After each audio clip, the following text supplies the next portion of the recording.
Hi everyone, Angela here. This is my new design called the Frances bag. This quilted bag is lightweight and nice and roomy with this side panel, and it can also be worn as a crossbody. The inner lining is neatly finished, has 2 pockets, a pen slot, and a loop for your keys.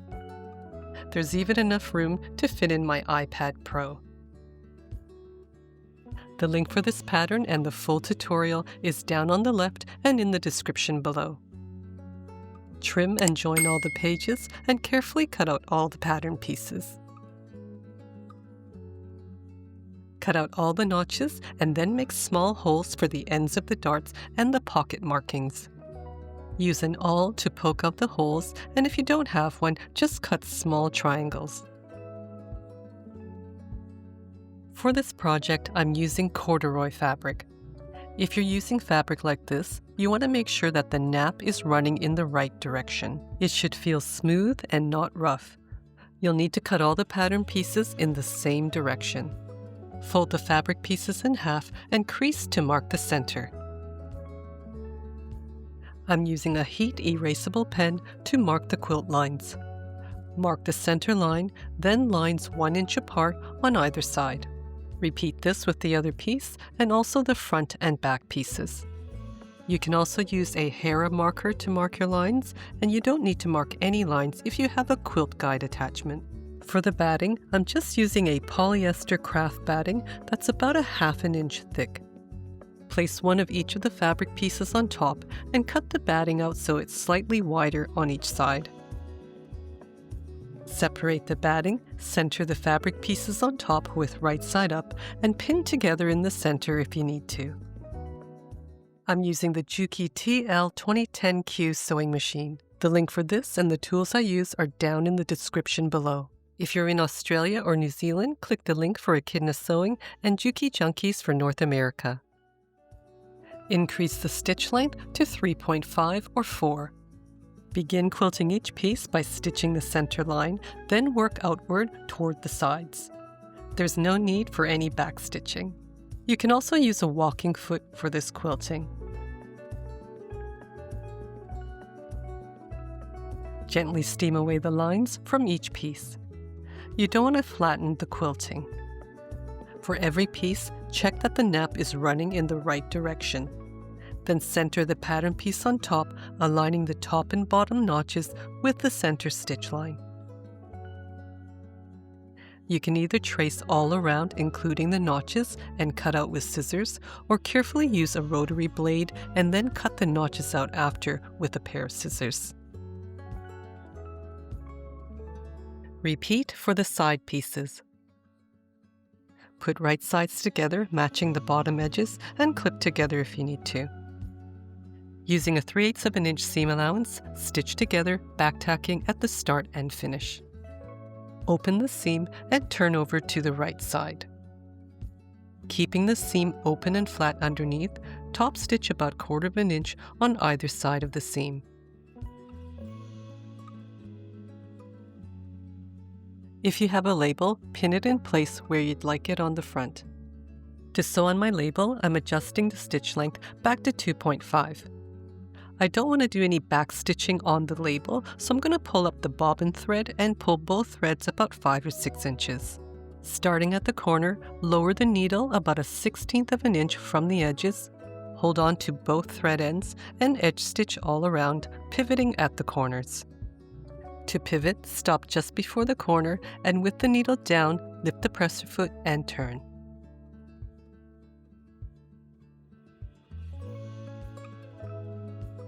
For the last stitch, lower the needle down into the same hole as the first stitch, then pull out your fabric, leaving long thread tails. Turn over to the back, pull on the 2 bobbin threads and separate them. Pull on each bobbin thread until you see a little loop. That's the top thread of the stitch. Pull through the other top thread, and then with 2 threads on each side, tie together in a knot. Of course, you can just sew your label on by backstitching at each end. I just prefer this cleaner look.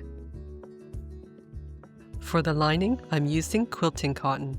You'll need to cut 2 of piece D and 2 of piece E. To make cutting a little bit easier, find where the center of D is and fold the 2 layers of fabric there. Cut out the lining pieces and the notches, then add the marks for the darts and pockets. If you're finding this video helpful, make sure to like, share, subscribe, turn on all notifications, and leave a comment below. As always, I'd love to know where in the world you're watching from. You can also show your support by becoming a member or tapping the thanks button below. Fold the pocket pieces in half with right sides together, matching the notches at the bottom. Clip together if you need to. Cut 1 of piece F. To prepare the loop, fold in half lengthwise with wrong sides together and press to crease the center. Open up, fold the outer edges to the center, leaving a tiny gap, and press. Fold in half again, matching the folded edges, and press. For the strap, use 1 1/4 inch wide cotton webbing. Cut a length 45 inches long and another 3 inches long. Thread the shorter piece into the rectangle, fold in half, and clip the ends together. On one end of the longer piece, fold back 2 inches and crease. Thread the end into the slider until the fold is against the center bar. Then fold the end under 1/2 inch, make sure that the sides are even, and clip in place. Stitch the ends of the shorter strap close to the edge to hold in place. To sew the longer strap, first pull up the bobbin thread. For the longer strap, instead of starting the stitching right at the edge, start with lowering the needle a little bit further in. This will help keep the presser foot from pushing the top strap. Hold on to the thread ends, go forward a couple of stitches, reverse back to the edge, then stitch across to the other edge and back tack. For added strength, sew another stitch line 1/4 inch from the first one. To prepare the strap and make it adjustable, have the wrong side with the folded edge facing up. First thread the end through the rectangle and then through the slider.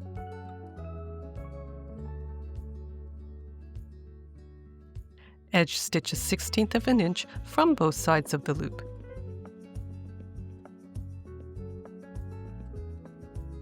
Start from the top fold to stitch around the pockets. Using a 1/4 inch seam allowance, start with the back tack and stitch around, pivoting at the corner.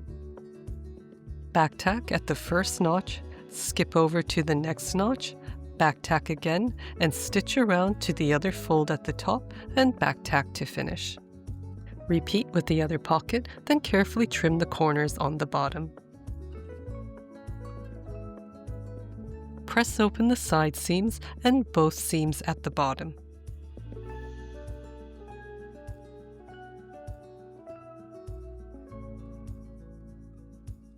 Turn right side out and then use a knitting needle or a point turner to carefully push out all the corners.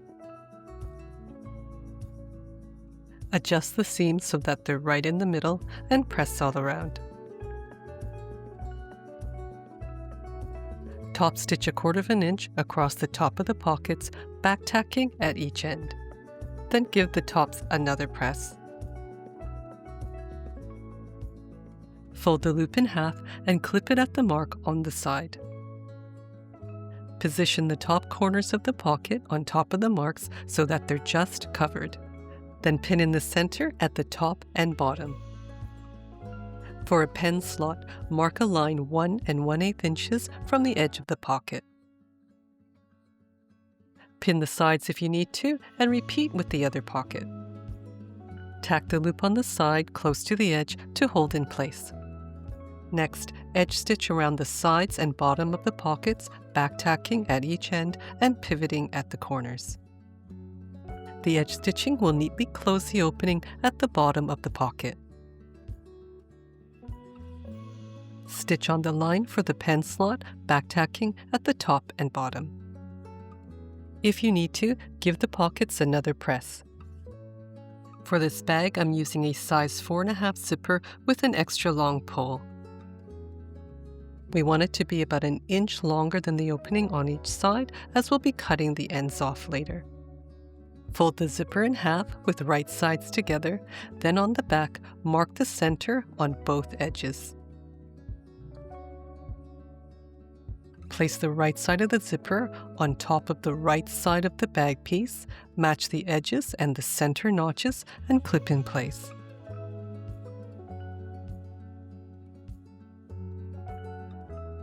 Place this onto the other piece with right sides together. Repeat with the other side of the zipper, match the edges and the center notches, and clip around the top. Check that the ends are even and the quilt lines line up, then separate the zipper.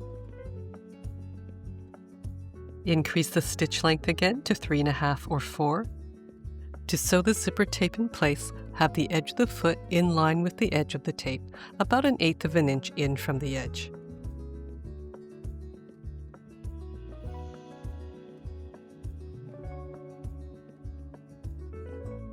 Have the lining piece with the loop right side up. Place the front of the bag with the label on top with right sides together. Clip across, then repeat with the other side.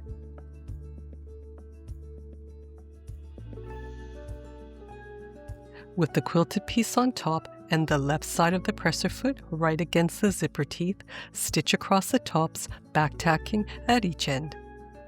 The second row of stitching should be below the first row. You can also skip that first row of stitching and sew everything together at once.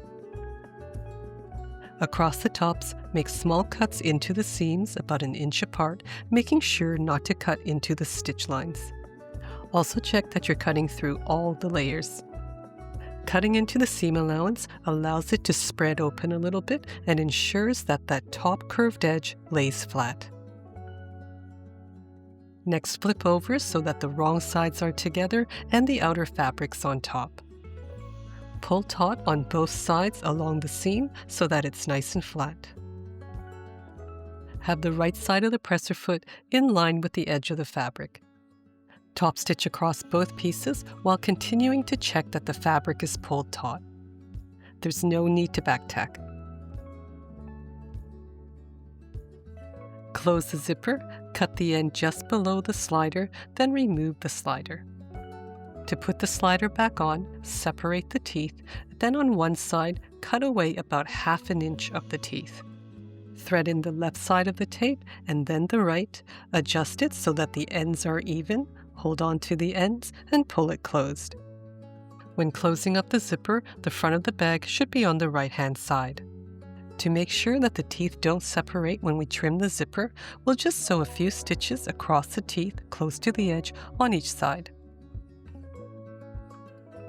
Trim away each end of the zipper about 1/2 inch from the edge of the fabric. Fold the fabric so that the right sides of the lining are together. Match the edges and clip together if you need to. To sew the lining, we'll start with a back tack at this corner, stitch around to the first notch, back tack, skip over to the next notch, back tack, and finish with a back tack at this corner. Using a 3/8 of an inch seam allowance, stitch the side and stop right at the edge. With the needle down, carefully pivot the bottom seam around so that the edges just meet and continue stitching. Stitch to that first notch and back tack, skip over to the next one and back tack again. Stitch the other corner exactly the same way, and when you get up to where the loop is, back tack over it to reinforce it into the seam. At the bottom corner, separate the fabric and line up the curved edges of the darts. Match the center seams and nest them together with the bottom seam facing down and the top seam facing up. Feel with your fingers that the seams are aligned snugly against each other, then clip to hold in place. Open the fabric a bit more, locate the dots on each side for the end of the darts, and crease across the fabric. Start and finish at the dots, sewing with a 3/8 of an inch seam allowance and back tacking at each end. With the side and bottom seams connected, it makes it really easy to sew these box corners. Repeat with the other corner. With right sides together, center the longer edge of the zip end on top, match the fabric edges, and clip in place. At the sides, the edges should match here 3/8 of an inch in and not corner to corner. Clip in place and repeat on the other side. On both sides, stitch across using a 3/8 of an inch seam allowance, backtacking at the start and finish. Top stitch across with the left side of the presser foot in line with the seam. There's no need to bacttack, just leave long tails at each end. With the front of the bag at the bottom, open the zipper. With the strap right side up, center the shorter folded strap end on the left and the other end on the right. Edge stitch both sides to hold in place. Stitch a 1/4 inch from the edge. Place the strap inside the bag and close a bit, then fold up the lining so that it's out of the way. Place the side piece on top with right sides together. Match the short edges together and clip in place. Match the seam with the center notch at the bottom and clip in place. Clip around to the top, matching the edges and the notches. Carefully ease in the rounded corners to fit. Continue all around and repeat on the other side. Using a 3/8 of an inch seam allowance and the sides underneath, start the stitching from the center of the short edge. Feel for the edge of the strap underneath and stitch just past it. With the needle down, lift the presser foot and pivot. You want to make sure you're not catching the strap when you're sewing the sides. Continue stitching all around and finish by overlapping the stitches at the end. Keep adjusting the sides underneath so it's all laying flat. It really helps to use a point turner or stiletto to keep the layers in place.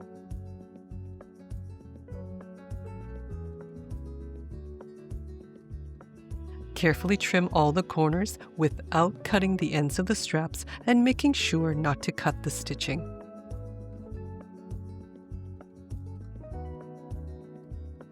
Turn the bag right side out with the lining on the outside and push in the outer layer so that it's out of the way. To close the bottom opening, fold in the seam allowances straight across, match the folds, and clip together if you need to. Then edge stitch close to the fold, backtacking at the start and finish. Turn the bag right side out and on each side, pull out the strap. Use a pin to gently pull out the corners so that they're nicely rounded. With the right side of the presser foot in line with the edge of the fabric, lower the needle slightly in from the end of the fabric. Hold on to the threads, stitch across, backtacking at each end, then repeat on the other side.